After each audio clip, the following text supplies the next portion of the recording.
But I always want to encourage folks, think about kind of those different timeframes when you might need the money. Think about what your savings goals are and start with, if there's free money through a workplace option, that's probably the best place to start. This is Hourglass, the podcast for United Way of King County in Seattle. Coming up, we'll talk financial planning with James McBain, Senior Vice President and Regional Director of Wealth Planning and Trust Advisory at U.S. Bank Private Wealth Management. Hourglass was pleased to have James on as a guest for a similar episode this time last year. For this episode, James will discuss topics like planned giving and donor-advised funds, and he'll also offer year-round financial insight for people who qualify for United Way's free tax preparation campaign, which is in full swing. We'll also offer you information on how you can have your taxes done by United Way free of charge, as well as information on a local volunteer opportunity. I'm your host, Joe Burris. Thanks for tuning in. At United Way of King County, we embrace financial stability as one of the pillars of our work. We know that when it comes to financial literacy and learning about saving, investing, planned giving, and making your hard-earned money go further, most anyone can benefit. That's why we're glad to share with our partners, our donors, and our clients information and insight from James McBain, Senior Vice President and Regional Director of Wealth Planning and Trust Advisory at U.S. Bank Private Wealth Management. During an episode with Hourglass last year, James spoke about legacy giving, including understanding and making wills. In January, James joined Anna Cronin, United Way Chief Philanthropy Officer, for a free virtual webinar on estate planning fundamentals. We're proud to have James back for another Hourglass episode, which comes about a week before the April 15th regular date for filing taxes. United Way offers free tax preparation for single filers who make less than $80,000 annually and non-single filers who make less than $96,000 annually. For this episode, we've asked James to discuss how people in those income brackets can make their money go further year-round.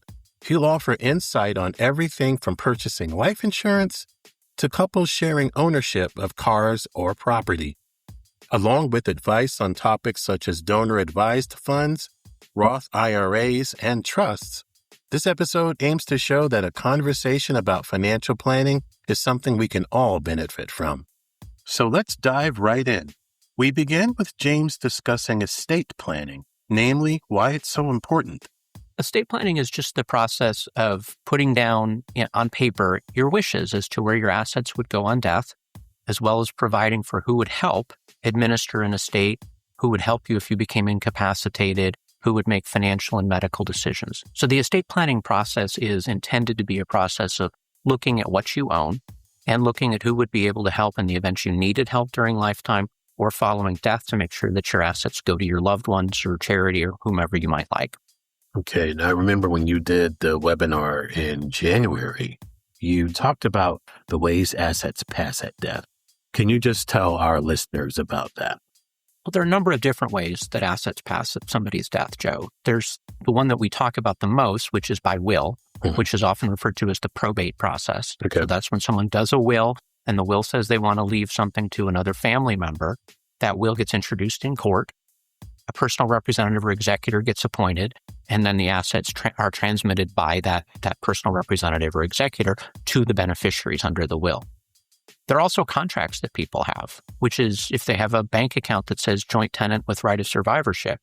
Well, on death of one of the joint tenants, the survivor receives what's left on the account. That with right of survivorship means it goes there. Or an account that says payable on death.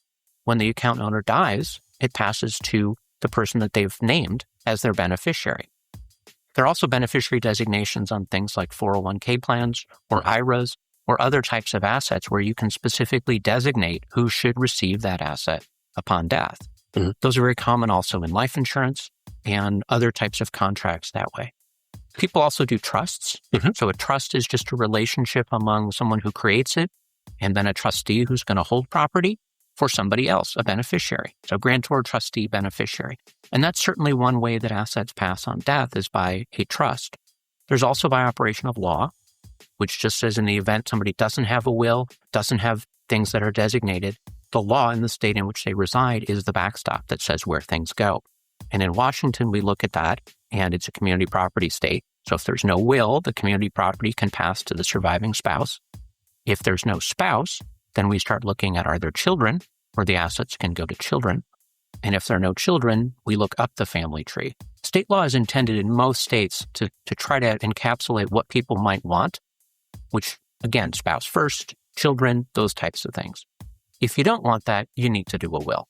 But I know that was a little long, but those are the ways assets pass, Joe. No, but it's an excellent. It kind of segues to another question, because you often hear about people who didn't have wills and, the difference between a will and a trust, that sort of thing.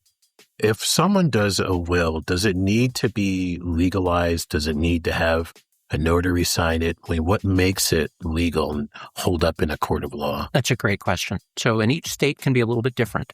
So in Washington, it does not need to be notarized. A will does need to be written down and witnessed by two witnesses to make the will valid. So it needs to be signed by the testator or testatrix, the person who creates the will, and it needs to be witnessed by two parties who see that person actually sign the will and the person knowing that it's a will. So that's what it takes in Washington. In a lot of other states, you do need a notary just to prove the signature. Washington lawyers usually will attach what's called a self-proving affidavit to a will, where the witnesses sign again to indicate, yes, they did sign, yes, they did see the person who created the will, signed the will, person's over 18 years old and appears to be of sound mind, so that can be used to introduce the will in court without having to get testimony after the person dies. So the basics of a will truly are the signature of the person making it and the two witnesses. In Washington, also, you cannot do, except in very limited circumstances, what's called a holographic will, which is you just handwrite it and there are no witnesses. Oh. And those are valid in some states if it's in the person's own handwriting. And they're valid here even for, again, limited circumstances of somebody in the military, in a zone where they can't get the witnesses, trying to make it so that we still want to accomplish what people are intending to do. Again, every state has different rules for execution. They're very particular in terms of what you need to do to make a will. I find that to be the one thing people trip over the most when they use the online services, whether it's a packaged piece of software or an online website, that making sure that those execution things are done according to law is really important. And so how often should someone revise or update a will? That's a great question. There's no expiration date. So if you do a will and 25 years later it's still what you want, that doesn't expire. Okay. I do recommend people look at their will every 4 or 5 years, but more importantly than the years would be what's changed. Has anybody in their family passed away, or do they have other people who were recently born that they might want to include? Does the person that they named as the personal representative or executor under the will, is that person still able to serve, or would they rather have somebody else do it? So it's all about the people. Right. The best review that someone should do of a will is to have a look and see all of the people. Scan the document. Where did you name somebody for any of these jobs or to receive assets? It's not the rest of it. People hear you should review it when Congress makes a change in the tax laws. That's not really nearly as important in my mind as when we're talking about who the people are. Oh, that's good. That's good. Let's talk about donor advised funds, a topic that we've had several times at United Way. Can you just explain to the listeners just what they are and what are the advantages of them, particularly as they relate to taxes?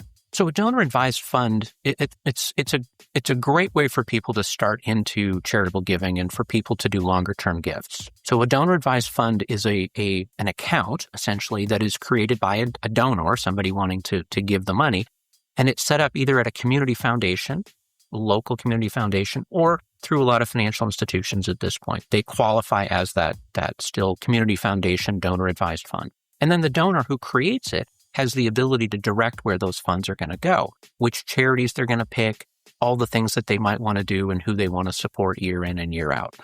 People love them because they're very flexible. They allow you to put money in this year and over time designate where you want it to go. So if you're not certain what you want to do right away and you put some money into a fund, you have the ability in the future to make distributions out of that. There's no requirement that everything go out right away. The tax benefit to it is that you're giving to a charity. The donor advised fund is a charity. So you do get a tax deduction for the amount that's going into that donor advised fund. It's a very positive thing, and it gives people a lot of flexibility in terms of where they want to go and what gifts they want to make. So is it kind of like the 1040 where there is a set amount that you can claim for taxes? Well, you're able to, it depends on your adjusted gross income. So when you make a gift to a donor advised fund, again, you're making a gift to charity, and it depends on what you contribute, whether it's stocks, whether it's cash or whatever, in terms of what percentage of your income or of your adjusted gross income you're able to take a deduction against. So it kind of depends on what the asset is that's going into it.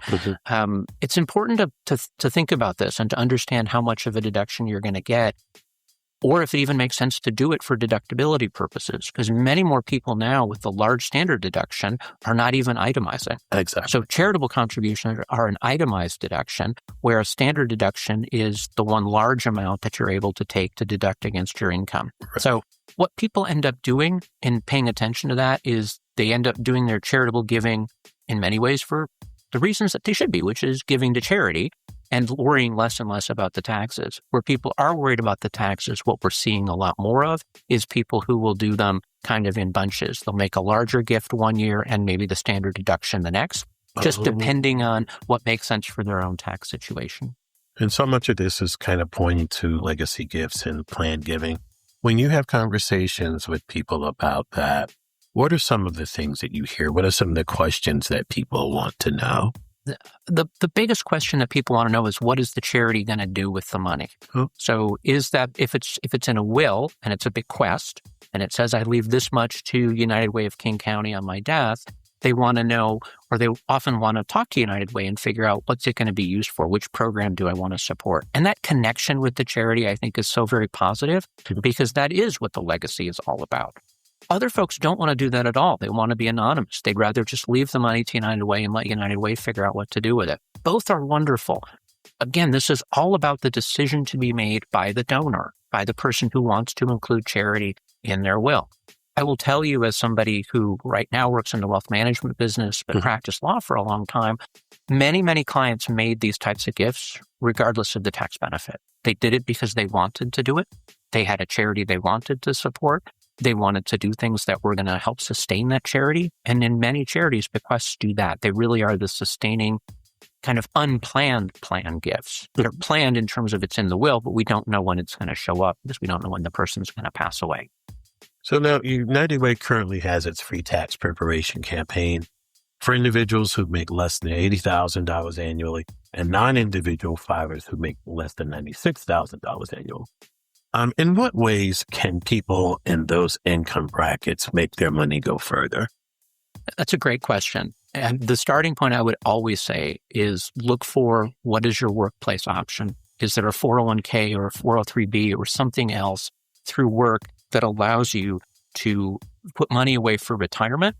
And potentially you even get a match or a profit sharing contribution from your employer. That's free money. Don't let that go away. So I would encourage people, that should be their starting point as to what they want to do. But I think after that, they need to start thinking about when they might need some of the money and think about it in terms of, there's kind of a bucket theory of the first bucket is what might I need in the next 6 months? And that needs to be in a fairly readily available cash account, whether it's a savings account or a money market or something that you can find if you talk with somebody at a financial institution. The later bucket might be, hey, we're going to save for something, whether it's a down payment on a home or a new car or something else, where you're not going to need it for a few years. And you can look at something like a certificate of deposit, or again, looking at something like a money market account that might give you a little higher yield, but allows you to set some money aside. And then that third bucket is that long term. And people think about Roth IRAs. They think about IRAs that they set up on their own if their employer doesn't have a plan. But recognize that money that's going into an IRA, which is an individual retirement account, that's what the word means, is intended for retirement. And there could be penalties if you try to pull it out early. The difference between Roth and a traditional IRA, the money is going in before taxes. So where you're getting a deduction for it. So anything that then comes out to you, you're going to owe tax on. Where a Roth IRA is after-tax money that goes in, and after a period of time when it comes out, there's no tax when it comes out to you. So both of those options are really good ones, but I always want to encourage folks, think about kind of those different timeframes when you might need the money. Think about what your savings goals are. and start with, if there's free money through a workplace option, that's probably the best place to start. And so you talked about owning a home and owning a car. Can you talk a little bit about shared ownership and whether that's good, whether the risks or benefits? So we get a lot of questions about that, Joe. It's a good question because folks want to pool their money a lot of times among family members, potentially for a down payment on a home, and then have a couple names on the deed. And that's okay. I mean, again, we have to decide what's right for the family. The risks of doing that are that if one of the family members gets in financial trouble and a creditor comes looking for assets that they want to collect against or put a lien on, well, that interest in the home is certainly an asset that a creditor could look at, even though someone else is a co-owner. So we worry about shared ownership. Cars are the same thing. Couple names on the title to a vehicle. If somebody gets in an accident, there's a risk to any of the parties who own. Not that anyone was necessarily at fault, but in terms of the ownership or the maintenance of the vehicle that might have led to the accident. So I worry about liability. I worry about kind of knowing the people that you're sharing ownership with, and not saying it's bad or wrong or anything of that nature, but just understand who else is involved and what it would take or what would really be there. The shared ownership of a home is very common and something that we see a lot of people do when they're pooling down payments or when they're looking at how they're going to make either mortgage payments or kind of other loan payments on a house. And then staying with that, life insurance. Can you talk a little bit about that and who might need it and how do you determine whether you do? So life insurance is one of those financial topics that I think everyone should at least think about. I think they should try to determine, what are they trying to accomplish? What are their needs? Do they need to make sure that there's money to support somebody else if they were to pass away early? The typical example is you have husband and wife and they're both working, but they really need both incomes. So if one income wasn't there, the insurance is intended to replace that. And for a lot of those couples, again, they start at their workplace. See if there's a group term policy that they can elect into at work. Oftentimes that's the least expensive way of approaching or putting a toe in the water for life insurance. If that's not available, a lot of the online sites, the Select Quote type sites, and I don't know if that's even still around, that was years ago that I looked, but it was the idea where you could put in your information and a bunch of different insurance companies would give you kind of a quote or a range as to what it would be. Term insurance is what people look at. It's somewhat like car insurance in that it pays if you die during the term. There are other types of insurance that are more investment type vehicles. I think people should do their homework on that one, see if they can find even online sites from financial providers, not necessarily from insurance companies, but at least the more generalized ones that are talking about finances, whether it's on a Yahoo Finance or something like that, that allows you to kind of compare what insurance is, what it means, and how it works. So I think it's important if you're trying to make sure you protect a surviving spouse or children. I mean, if somebody wants to make sure that there's enough money to help the kids go to college or get through school, insurance is a good thing because insurance is intended to be protection against a risk. And that risk of dying and losing the person who's generating income that is helping support the family.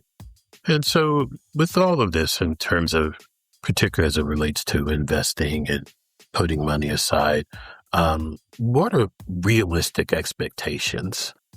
Well, it's hard because you don't know what everybody's needs are. Right. I think the realistic expectations are people should try to make a budget, or they should start first with how much are they spending. I know this sounds basic, but it's hard. Most of us really don't spend a lot of time trying to capture what that would look like. Right. You should figure out how much you earn from work. You should figure out what your costs of rent, your car, your food, your utilities, all those types of things are. And then you'll read a lot of places where they say, well, and then pay yourself first. Right. Well, that's a nice idea, and that is a great idea. You should pay yourself first. There is an expectation that you'll try to put money aside to help support yourself, but you've got to figure out what some of these costs are first to know what's reasonable.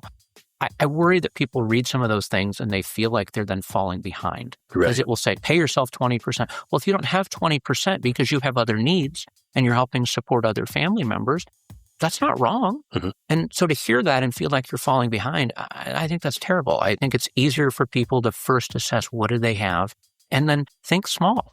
Think about that savings account. Think about that piggy bank. Think about what a lot of us did when our children were little to try to teach them how to save, which is how much do you need to save, spend, or share. Right. And those things I think are actually really important in setting expectations. And so lastly, the kind of segues from that, there's so much information out there right now. And how do you tell people what are some of the more reliable, more trusting sources of information that someone listening to this can then turn to and say, that's a place where I can go to hear something that will benefit me no matter what my situation is? Yeah, it's hard. There's too much information. People are flooded. If you just go online and try to search it up, you've got to be very careful as to who the provider is. Are they pushing something because they have a product to sell, or is there's something behind where they're going with this? And I really feel for people on this one. I do think a lot of the financial institutions, including the one I work for, do try to put out information on generalized financial planning, understanding investments, some of the basics. So most of the banks, I think, do a pretty good job of explaining that. Yes, they might tell you here's what their product might look like, but still, I think they'll give you some general useful information. I think some of the stock market type websites, whether it's MarketWatch or Yahoo Finance or some of those others, will lean in a little bit, so they'll compare some of these things. Mm-hmm. Early on in my career, I do remember reading some of the personal finance things at MarketWatch, where they would say, here were the simple portfolios that people should look at. They don't have to make it complicated in investing. And that's where I would want to go for some of those things. But it is hard. And with all the advertising and the sponsored results and everything else that are going to come up, it makes it very difficult to know who you can trust. My general advice to people is who you can trust. If someone is telling you something sounds too good to be true, it probably is. Yes. Large returns on something are probably not reasonable unless you're taking big risks. Complicated structures, we hear it a lot in my world. Hey, should I do this type of trust? It says it's going to allow me not to pay tax. Don't expect that works. Expect that may cause more trouble than it's worth. Be very, very careful for anybody who's pushing, do this trust, this corporation, this LLC, and you'll never pay tax again. Generally, that's not correct. And it's going to put you in a world of hurt with the IRS for taxes, with trying to get things out if there's a problem. And I've seen this before too. And then when someone passes away, to try to access these things is just very complicated. So I would encourage people, try to keep things simple. Make sure you understand what you're looking at. Realize your situation is different than everybody else's, and that's okay. Put the toe in the water and start and learn about it. Understand what the fees are. If you open up an account with a bank or a broker or an insurance company, ask them that question. What's this going to cost? What's my exit strategy if I don't like it? Is there going to be a surrender charge or a fee or something else that I didn't know about or didn't think about? And okay, it might have been in all of the account paperwork, but those are hard to read. And I think a lot of people need to ask the question as directly as they can to somebody. If they're doing it online, be careful. Just understand or try to find any information you can about fees if you don't like it or if you need the money sooner than you thought. Life's unpredictable. You try to set money aside for something and you might need it, or you might come across a house that you really like and want to buy and want to pull it out on one of these investments. And it's good to know going in what the costs or what the risks might be. So that's how I would start with it, Joe. Awesome. James McBain, thank you so much for your time here today on Hourglass. My pleasure. Thank you. For information on the many ways you can give to organizations like United Way of King County, including via stocks, crypto, or sponsorship, log on to our donate page, uwkc.org/donate. United Way of King County's free tax preparation campaign is back. If you make less than $80,000 a year as a single filer, or less than $96,000 a year for non-single filers, you can have your taxes prepared for free at one of our 20 locations across King County. Those sites are now open through April 19th, and we have a virtual site that runs from February 2nd through April 19th. Funded by United Way, the IRS, and the City of Seattle, the free tax campaign offers tax preparation by specialists who will help clients understand their unique tax situations and take advantage of credits like the Earned Income Tax Credit and the Working Families Tax Credit.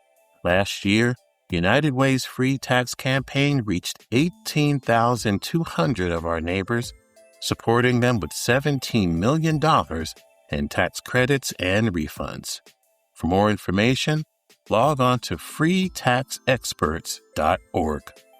World Relief Western Washington of Kent is looking for volunteers to work in its Paradise Parking Plots community garden. Paradise Parking Plots is a 2-acre garden that provides spaces for refugee, immigrant, and Kent residents to grow cultural foods and reconnect with the soil. World Relief will train volunteers to do tasks such as weeding its food forest, controlling pets and diseases, and taking part in construction projects. For more information, log on to worldrelief.org/Western-WA and click on the Get Involved page. At United Way of King County, we are working side by side with communities to build an equitable future for everyone.